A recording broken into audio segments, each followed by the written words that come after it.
I'm Catherine Sheeran, host of the podcast Horse Tales with Cat.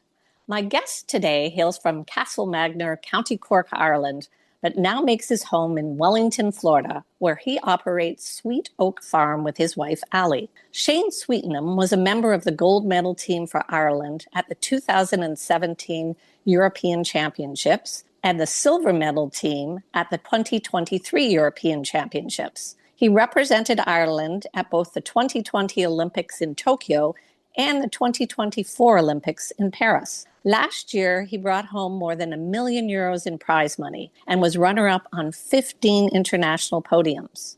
Shane has continued his success in 2026, posting 2 clear rounds for Ireland and helping them secure a second-place finish in the Longines League of Nations in Ocala in March, and winning 2 5-star Challenge Cup qualifiers at Wellington, also in March. More recently, he placed third in the $340,000 Grand Prix in Kentucky with his mount, James Can Cruz, and fifth in the $750,000 Grand Prix in Monterey aboard his mount, Corian Van Clapshoot. He is currently ranked number 9 in the Longines rankings. Shane, welcome to the show. Thank you for having me. I wanted to share with our listeners that I'm particularly excited to speak with you because unbeknownst to them, I actually hold an Irish passport as well as a Canadian passport, and you are my first Irish rider.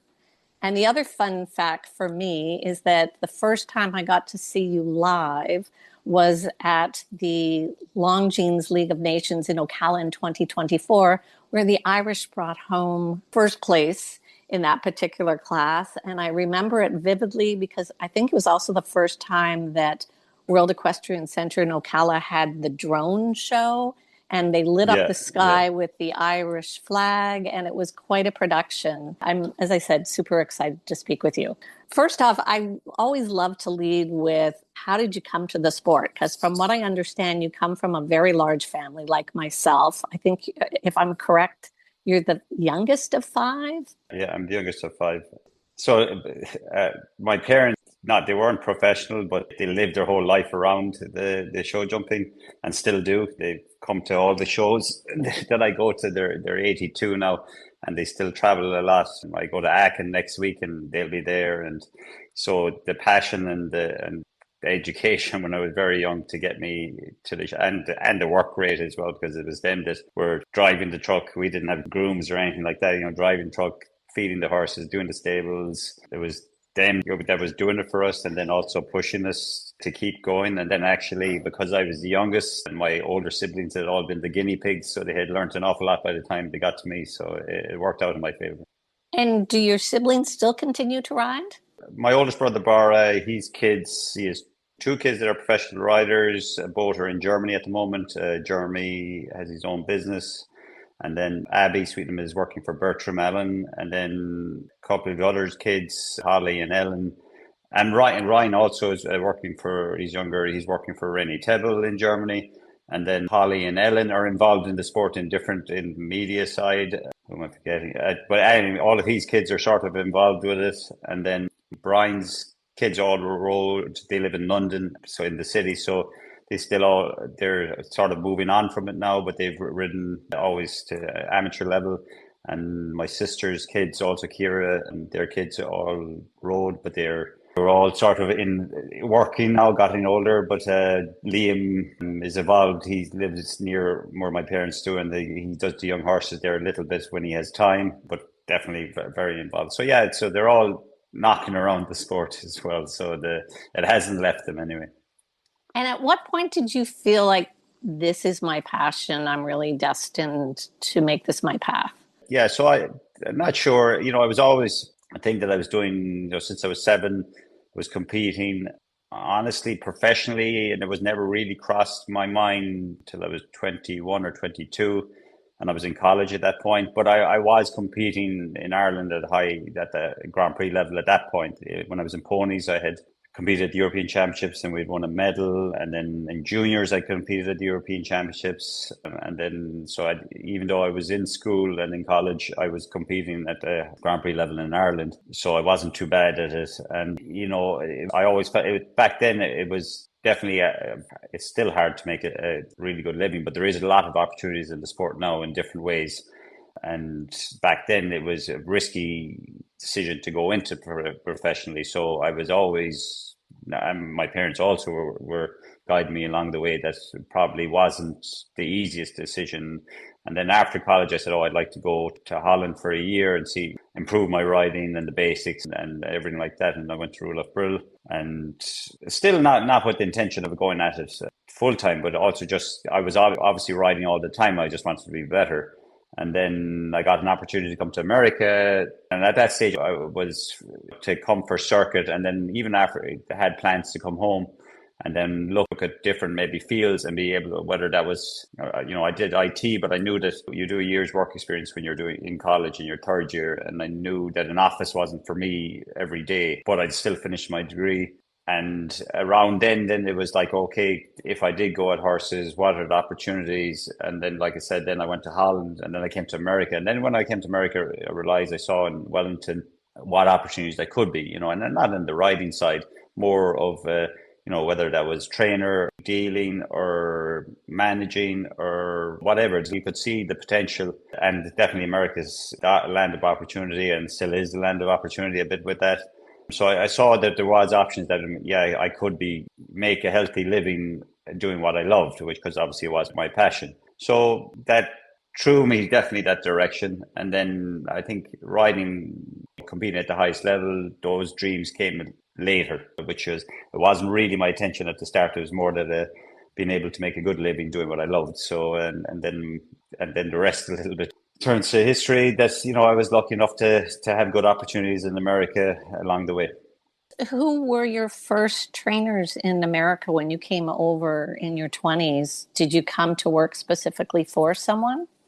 Yeah, so Louis Terramagra was that first circuit. I met him in Ireland at a show in Galway called Glenmaddy, and a great guy. May he rest in peace. He died 2 years ago, but he said, "Oh, why don't you come to me for the 3 months of circuit, and you can see it'll be great. You'll love it there." And lucky for me, I took the opportunity and I came over to him and I got to show those 3 months and got a lot of exposure, which is not normally the case when you come to America. Even when you have experience riding, it's very hard to get in the ring. So I was able to get in the ring straight away. That also, I met Margie Ingle in that time. That was the time she was still had Mike Platsky of Hidden Creek, and they were breeding a lot of horses. And she needed a young horse rider, and she offered me a job. So that gave me the opportunity after those 3 months to go and get a visa and then come back to America. And I worked for her for a year within Creek. So obviously I would have learned a bit off Lewis, and then with Margie learned an awful lot, and got to go to shows like Cleveland, the Hamptons, Kentucky. Got a feel of all these shows and got the lay of the land in a very good environment. Hidden Creek was a great job to have, and then getting plenty of mileage and plenty of training off Margie. And I'm still very friendly with Margie these days. So I was lucky, like I said, got lucky to get the right opportunities at the right time. And then at what point did you meet your wife, Allie? Because you started Sweet Oak Farm, was it about 23 years ago, or has it been that long? I'm bad with years now, to be honest. It's like a different life. But so that first year, at the end of the first year with Hidden Creek, I met Ali. And then obviously we were getting pretty serious. And then I finished with Hidden Creek, and then I went and worked with Ali's job that I Wellington Show Stables with Helen Varble. And that was the first time I started to do a bit of training as well, which I hadn't done much training before. It was all just riding. And I learned an awful lot there as well, because they had lots of clients at different levels. And I think we were there a year and a half, 2 years or something like that. And then we were getting closer to obviously getting married and everything. And then the opportunity came around of starting our own business. And then that's when everything hit full speed, basically, and then we haven't looked back since, or we haven't had time to look back since. So that's how that went. Well, I was impressed with the fact that you are equally good at training as you are at riding, because I had this conversation with Leopoldo Palacio recently where he said anybody can hang out a shingle as a trainer, and yet there's many good riders that aren't good teachers. I would say I really get the impression from watching you evolve that you are really good at both, and that is quite a gift. Do you feel like that was a skill you had to learn, or did you feel like it was innate in you? I think because I was an effective rider, but I wasn't a great rider or a good enough rider, I would say. So my whole life has been educated to my own skill set and improving and getting better and still the same, still getting better and improving. So my mind, it wasn't as natural for me. Because I've been educating myself all the way through, then I'm able to translate that to students, that I can build a kid or a person or up and able to train them at the different stages and get, if they work hard enough and they're good students, that they can get their goals. So, I think it's because I educated myself that way, then I have the tool set to be able to educate someone else. I think sometimes people that are very, very natural, then it's harder for them to train because it's been there in their body all the time and it's just quite easy for them. So it's hard for them to translate. Not that people can't do it, obviously, but it's harder for them to translate that. How do you solve that problem when they didn't really have that problem themselves? Fair enough. And I also find it fascinating that most riders that I've spoken with consider themselves, like yourself, a continuing student of the sport. And I feel like that's what makes them excel. So kind of interesting that you mentioned that. Yeah, but look, I think everyone that's even friends with everyone in the top 10 will say, and they're always learning or wanting to learn or asking questions. And the sport that's changed from 20 years ago, it's changed so much. And from 10 years ago, it's changed so much. From 5 years ago, it's changed so much. So you have to, as a rider and a trainer and a horseman or woman, you have to evolve with the sport. So you're changing also. So it's in our sport especially, you've had to evolve. I'd love to talk a little bit about some of your mounts. One in particular that everybody seems to be following because I think you've had him, if I'm not mistaken, about 5 years now, is James Can Cruz. And you've had continued success with him. It seems like even more exceptional success in the last 2 years. Can you maybe share how that partnership evolved? He's known as Gizmo in the stall, but yeah, Gizmo is a special horse, probably a horse of a lifetime. And it's always been consistent, obviously enough. The results have always been there as he's matured, or as we've matured as a partnership. It's got easier. I wouldn't say it's easy, but it's got easier. And we have a really good relationship now. And he's not a horse you can dominate. He's definitely not a horse you say you're going to go out and he's going to be relaxed and easy every day. That's not him. His energy is what makes him the horse he is. So you're always trying to contain that energy. And like I said, so find a happy balance with him, that he's happy with me and I'm happy with him. But yeah, he's a special horse and he really understands his job, that he wants to, and he loves to do it. He loves to jump in the ring. He really gets excited by the big occasions, whether that's in Ocala or WEF or Aachen, or, he knows, and he really, wants to do his best and he wants to show off, really. There was two questions I had specifically with him. One was, I noted somewhere that it was just recently, I think it was after Dublin, that you changed bridles with him. That to me was interesting because I think people just assume when you've had a partnership for so long, you've got it all figured out. And thought that was kind of cool to hear that you had tried something new and you felt like that was also maybe giving you a little bit of an edge. What was that you changed? Was it the bit? Yeah, so we changed a bit, but look, before that, even that, we were always trying to find something. Like I say, he's got a funny character, funny mouth a little bit, and he's got a lot of energy and a lot of power you have to contain. So trying to find that balance where that he's happy with what you're riding in, but that I have enough control in what I'm riding was very hard to find. And it was always a work in progress, and will always be a work in progress. I think if someone says they have it figured out with a horse, they're lying to you, because horses change, right? Things change. So whether that's a horse you go into less bit, the older it gets, the more mature it gets, or your body changes a little bit. So they're always sort of changing. And so at the moment, this bridle has worked great, but I would say that he's matured an awful lot. So it's also that he just knows his job a little bit better, and I know him a bit better of how to get into the ring. So yeah, it's definitely made a difference that he's content with this, and hopefully it lasts. So hopefully I don't have to go looking for another option. But at the moment, he's really content with it. But like I said, even if it's Corian or Amaretto Darko or whatever, even Amaretto Darko towards the end, I remember the last year I had him, or whatever, I had gone down to very little bit or less bit because he had matured so much and he'd learned so much that it was a lot easier to ride him. And I wondered, how do you keep him fresh and sound? Because to be honest, I was thinking, I know you're all over the place when you're competing. And with some riders, they have different horses in every location. But I noticed that, I mean, you had him in Dublin, you also had him in Florida, you had him in Kentucky.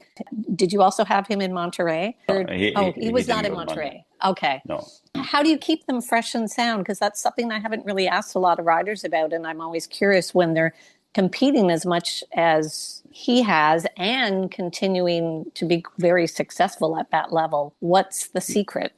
All those shows you mentioned, they're all a bit spread out, obviously. So you have to have a good schedule. That's the importance of having a team of horses, really, that you can protect them. And they also, like for him, if you jump him too little, then he's too fresh, and then it's probably you're not having him, his mental state in the right way to get the best performance. So it's about finding the balance. But, like I said, if you have a good team of horses, then you have to just make a good plan that what do you think suits. Each horse is different, like I would say, but you just try to manage them the best you can. And like I said, if like Florida, he did, what did he do? I think he only did 2 Grand Prix in Wellington. And he did Ocala Nations Cup, so he did very little at the start of Florida. But he had done, he did Geneva in December, so he got a break after that. Then he sort of had after last week in Wellington, he had a couple of weeks, and then he did just Kentucky. Then he has another 3 weeks, and then we go to Europe, and then he'll probably have a busy enough schedule during the summer. But it's all sort of spread out nicely, and just trying to get the right balance that he's fresh but not too fresh, or not too tired. So that's the good thing about being with him for this long. You know what it makes him take, or you think you know what he take, but it makes him take. But like I said, every year it changes. So I think start of summer didn't really have the right schedule in place, and now I think. And then we found our rhythm a bit, and then we really finished off our second half of the year really well. So hopefully we can continue that this summer. And what would you say is your favorite thing about him? It's just his brain and will to how smart he is about getting things done. Flat work is definitely not one of the things because he doesn't really like to, and even then he's a bit of a grumpy guy in the stall. He likes his space. He loves his paddock. He loves going on the grass. So I think it's really how smart he is when he gets to doing his job. But I also know he's a sort of horse that you have to leave him alone and give him his space. I'm always fascinated because I watched a lot of videos, as I often do when I'm preparing to chat with riders. And it was really fun to watch because I watched you on several different mounts. And I would think that all of them share power. For sure, that would be the one consistency I saw through all your horses, but they're all quite different rides. So the other one that I wanted to ask you about specifically was Corian Van Klapshoot. I'm sure she also has a shorter, stable name. Corey, and it's a he. Everyone thinks he's a mare. He? But everybody does. Everybody thinks he's a mare. And actually, funny, his grandmother was named Coriana Van Klapshoot, which Eric Lemaze won a lot with. So I think everyone sort of assumes that he's a mare. So, and he looks a bit like a mare, but yeah, he's a boy. Yes, and he seems a little bit lighter, but equally powerful. I was curious, do you have a type? Other than what I noticed, which is they for sure have a lot of power and speed, is there a consistency in what you choose as far as mounts? I like blood, really do like to have blood, but sometimes then if it's good enough jumper and they want to do their job really well, I'll accommodate or I'll adjust, even if it is a little bit of the colder horse or whatever. Like Corian is small and he has a little bit of a shuffly canter and he's a bit weird in the mouth and he's a little bit weird in his own ways, but has great character, has a real will to win, really knows how to jump clear rounds, always has. And the thing is, the results speak for themselves, and he will give you more, most of the time what you want. I have always, and depending on which horses, tried to adjust to get the best out of them. It's definitely not one mold job, that I really feel with all these real special horses that you have to try to adjust and try to then work with them to get the best out of them. Stay with us. We'll be right back. This episode is brought to you by the international law firm of Cooley LLP. Clients partner with Cooley on transformative deals, complex IP and regulatory matters, and high-stakes litigation. Cooley has nearly 1,400 lawyers across 19 offices in the United States, Asia, and Europe, and a total workforce of more than 3,000 people. Our connection to the law firm comes through Cooley partner and jumper rider Cullen Drescher, who competes in the high amateur and Grand Prix levels, in addition to leading Cooley's business restructuring practice from the firm's offices in New York City. And is Corian the one that I think I read somewhere that you said had very good ring IQ? Yeah, and so does the Gizmo, but the Corian really understands about jumping clear rounds, because I'm sure if people just watched him in the practice ring or even flatting, they'd probably go, this is such a weird horse, he's probably no good. But then if you look at what he does in the ring, and I think actually at the moment he's ranked second in the world, it shows you how smart and how good he is. But the same, Gizmo has great IQ, ring IQ also. The really good ones, whether that's King Edward or Sapphire or Greya or Big Star or whatever, their ring IQ, is special, and obviously they have the talent with it, but that's what makes them stand out to be great horses. Well, I loved it when I read that, because I haven't heard that expression before, and I thought it's a little bit like emotional intelligence in people that can really separate people in terms of their ability. So it would be the same with the horse, just that my understanding of what that means is that when they're in the ring, they can figure it out. It's not in the practice that they learn it. It's when they're in the competition.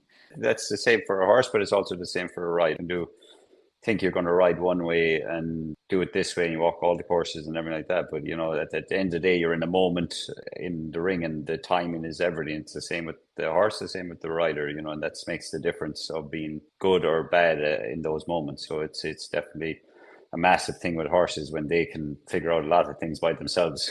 I was also wondering, do you have any nerves or anxiety when you're riding? Because you look pretty unflappable, and I would say a few people asked me to ask you, how do you ride so fast? Yeah, look, there's different occasions that you get nerves or anxiety. I think everyone's different, but yeah, for sure, I do get anxious about things. You want to do your best, and I think that's what experience stands to you. That's how to manage them. Have to have a system that you go through that makes you comfortable that all your ducks are in a row, and that you're prepared for the class the right way, and that you have that side is covered. And then, like I said, get to the ring the best way possible, have a good warm up, and then try to execute your plan as best you can. And then, like I said, in the ring, there will be moments that you hope your mind state is in the right place to make the right decisions. So there is some people that don't really get nervous, and I'm sure it's a great thing to have, but I would say that they're there. But I also know that I have a good system and good control of it, and I'm always aware of the whole situation. So I think that's a big factor. And then riding fast, yes, some days I think I ride fast enough, and then other days I don't think I ride fast enough. So it depends. It depends what day. There's moments when you're on the podium a lot and you're not winning, then I'm complaining that I'm not a fast enough rider. So I'm not sure where I stand with that at the moment. I think that's kind of fascinating, because you're consistently on the podium, not necessarily always the winner. But I think that's a special gift too, to be able to be on that podium no matter what. And I myself have to admit that in watching the sport, I've often thought I would like to follow the story of the person who didn't win, because I think sometimes that's a more interesting story than the winner, because there's so much, as I said, that goes into being as consistent as you are. I mean, when I was looking at the stats for last year, I thought, yeah, it's probably frustrating to have been second in 15 international events, but also who else was second in 15 international events? I don't know how many other riders were. Yeah, so it's look, also what plays a factor, and the sport is so you watch these classes, and if you look at most of those Grand Prix, there's three or four riders within in the same second. So obviously your horse plays a factor in it also. So like Corey has won more than Gizmo in the last year, but he's naturally a faster horse. Spends a lot of time in the air, a little bit of bigger model. So a lot of the times with Gizmo, when on the podium, I'll have done less strides than the people maybe ahead of me, but they're just got quicker foot speed. So look, and like I said, it plays a factor. If your horse is naturally quick, which like Corianne is, then it gives you an advantage. But okay, I think every day you try to have a good plan for your jump offs to get you there. And some days you might get pipped, and then some days it might be you pipping someone else. So it's you have to still, like you said, have to be consistent and have the right plan.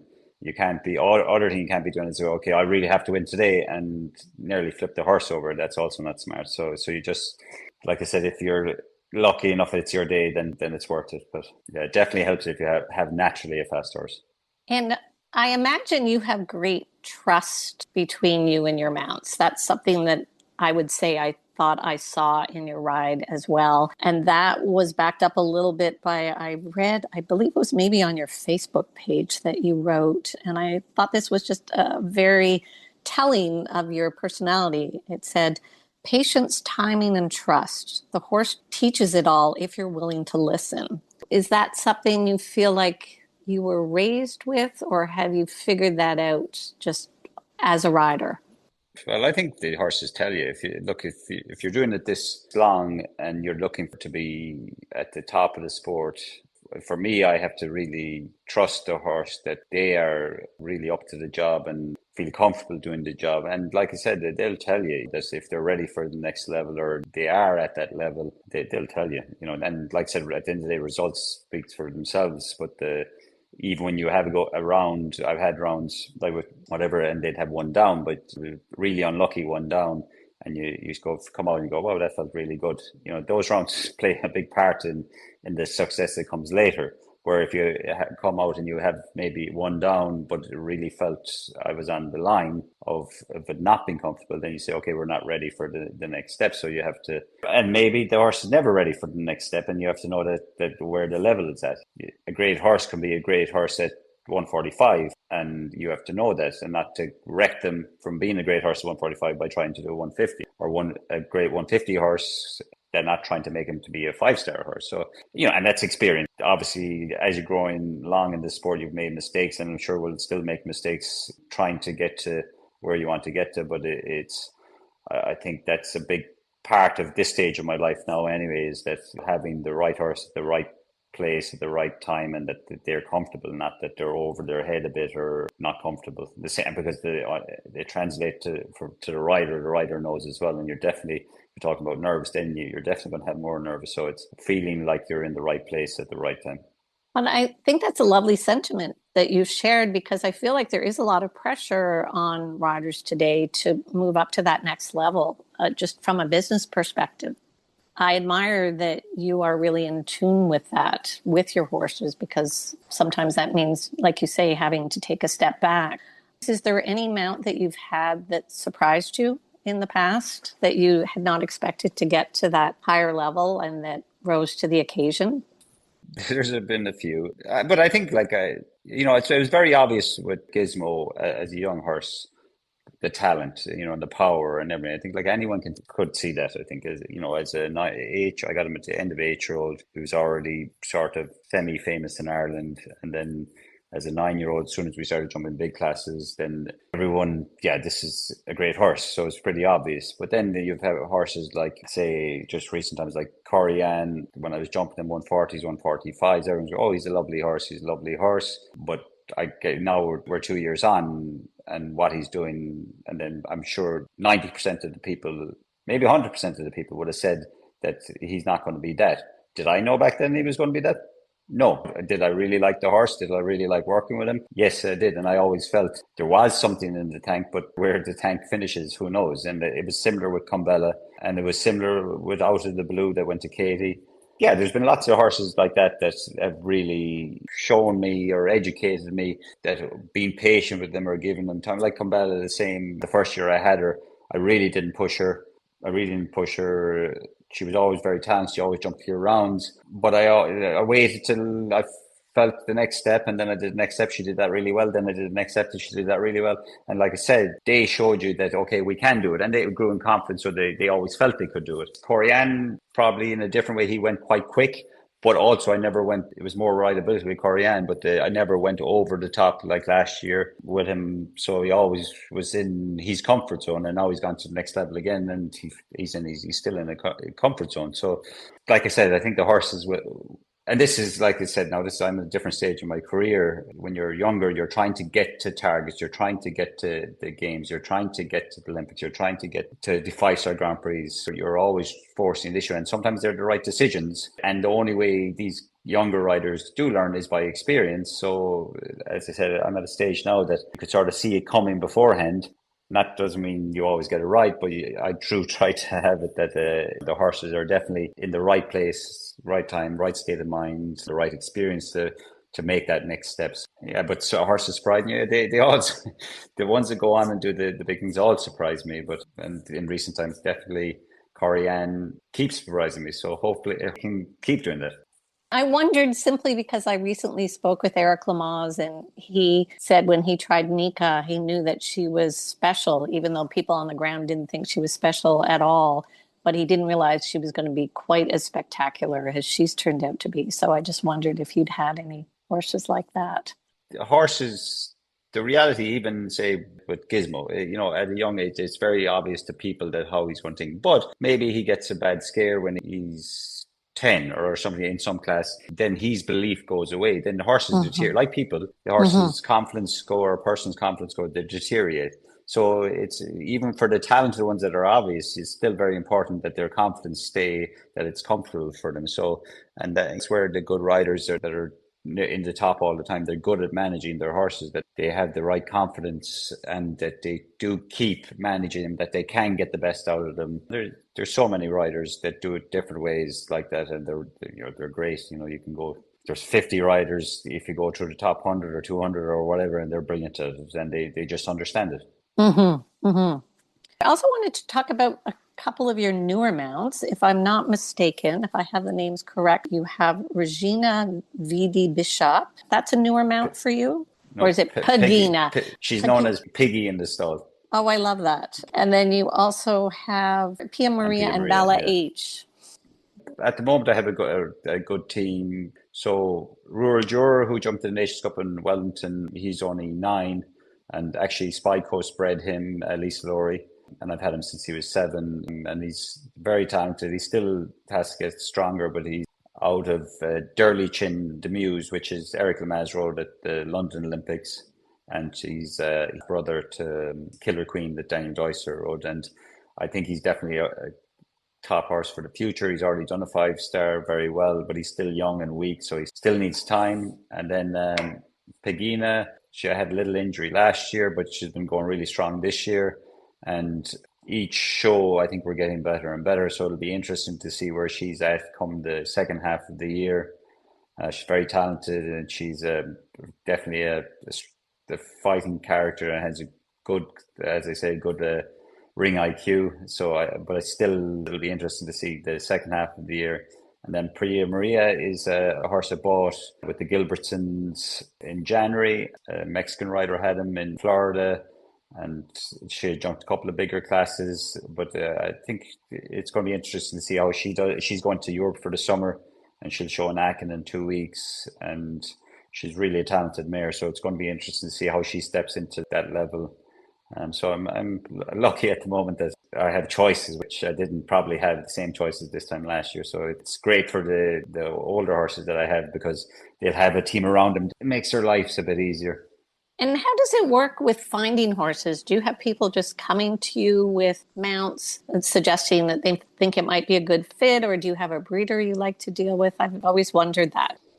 In Europe, I deal with two people, Pia living in Sweden and then Ronan Clark in Central Europe. And we're always really looking, you're always looking for these stars, whether that's them younger. Or at the end of the day, I'm not the sort of person going to buy them when they're ready or can't afford them. But, so you're trying to find a little bit of diamond in the rough and then spend time with them and then produce them. Like Corian, I bought him. He was quite raw as an 8-year-old, and I've had him 2 years now that our relationship has developed. The Royal Juror I've been riding since he was 7. Now, okay, the two, Pegina and Pia, bought them a little bit older, but they were probably not well-known riders and not really doing the A circuit. So they have potential to be the 5-star, or for me, they will be 5-star horses, but they hadn't done it yet. So you're always looking for the right fit for me, and that they have the talent to be able to do, and the mindset to be able to do the job that we have to do, which is it's not easy. Mm-hmm. I wanted to shift gears a little bit to your family, because I know you have 3 children, which is busy. Yeah. And so I know you have Olivia, Colin, and Lucy. And I've Yeah. certainly seen that Olivia has had some tremendous success in the last 2 years. So she's obviously following in your footsteps. Do Colin and Lucy also ride? And what's their stake in the game? Yeah, so Colin, he's just turned 16. Colin's doing very well. Like last year, he won a silver medal at the Young Riders in the pre-juniors. We sold that horse, and then he has this year another horse. He's been doing the highs. He did in the under 25 team class in Wellington, and then like this week, we were in Kentucky, and he was second in the High Classic. So Colin is he plays a good bit of golf as well. If you ask him, he's going to be a pro golfer, but he's definitely into his riding as well and is well able to do it. And he came in a little bit, like Olivia was 6 or 7, was already barn rat, was riding plenty, that was her life, that was her passion from that age. Where Colin he was playing baseball and then stepped in when he was 10 or 11. And at one point, we didn't even know he was going to ride. And now he's very competitive. Like I said, like last week, he's there. He's in all those classes. He's thereabouts. We'll see where it takes him. And then Lucy, she won a few classes in Florida in the children's jumpers. She, at the moment, doesn't seem to be as into it as the rest of them. But yeah, she's making progress as well. She loves her school, and she's doing athletics and the thespian group in school. So she had other things as well. They're all very different personalities, and they're all sort of finding their own way. And we try as parents, myself and Ali, and as a family, try to give them options that they can diversify and they can find their own way. But they also have to know that they have to be able to have a foundation in the riding career, so that if when they go to college and they're 20 something and they're feeling a bit lost, that they could always come back to Sweeto, to the industry, whether that's riding or training or managing or something. There'll always be, there's always opportunities in our sport. So I don't want them to not have the knowledge that they could have had by saying, they had no interest when they were that age. So we do try to have a happy medium. That's actually nice. It's like there's a backup plan that actually is the horses, which I think is kind of fun, because for most people, the backup plan is school. It might be the other way around. Like for me, school was the backup plan, but I did have a backup plan. So, and Olivia is already committed to Auburn, so she will go to college the year after next. And then she's because in her head, she's only going riding. So, but she'll have that, and it's a great for people if school is easy for them or easier for them. Now it's different. If school is hard, then you have to find a different route. But we're lucky, our kids, they're quite good in school. The experience you get in college, whether just dealing with different people and being on your own and everything like that, it'll always stand to you, even when you come back to the riding, because if you're in the industry, you're dealing with owners or clients or vets or whatever. It's all a big part of it. So by going to school, it really helps them. I would hope it'll help them mature, and they'll be able to use it if they do come back to riding. Or like I said, it opens the door a different direction. That's okay too, but we're just trying to make sure that all bases are covered. It sounds like you're trying to give them all options, and I think kudos to you and Ali for doing that. So then that leads me to my question about how do you and Ali manage it all? Because it's difficult enough managing when you're just doing the riding and training clients, but then you throw your family into the mix as well and 3 children, which is busy. How does that all take place? Is Ali the Yeah, person? I'm a typical man. I can only do one thing at a time. And then Ali can probably do 20 things at a time. No, and easily. Her IQ with all that stuff is incredible. And to have a positive attitude with all of it. I get, when I'm doing something, I can get kind of grumpy and just focus on the one thing. She can do organize, be dealing with different issues, kids, barn, training someone, everything at the same time. And she does it very gracefully. I'm sure if you ask other professionals, they tell you very gracefully, very respectfully, and just everyone, she makes everything flow a lot easier. If I was by myself, I don't think it'd go that way. Well, I wondered specifically, how do you manage physically the going to Europe and then being back in the States? Because I think, if I'm not mistaken, you're based in Kentucky and Wellington when you're in the States, and then you're also heading off to Europe. Will you also be heading to Canada? Do you go to Spruce Meadows as well? No, I don't do spring. We go to Michigan, Traverse City, a good bit during the summer. But yeah, so that's important of good team, like Sweet Oaks team, the staff. With my main horses that I compete with, Seamus and Maria. So Seamus McGeever and Maria Israelson, they've been with me for years, and I can trust them with everything. So they're very organized on their side of it. Maria rides the horses excellently, and they both make things run smoothly.